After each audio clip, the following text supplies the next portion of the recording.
Some may remember if they've listened to my music over the years that a few years ago I wrote a song called God is God.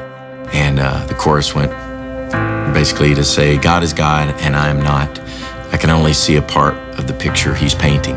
I would say that I had been very deep in my experience, especially of pain and of just of going to those places of having to trust God's promises and God's word when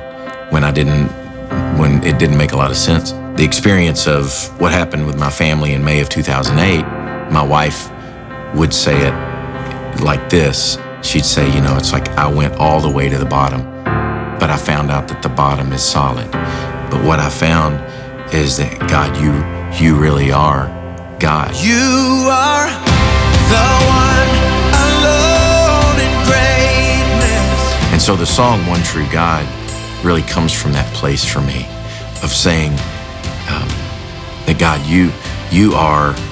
you're great. You're alone in your greatness. Just like your word says, just like it's really agreeing with what God's word says about who he is. I've come to realize I think that's what worship is at the core.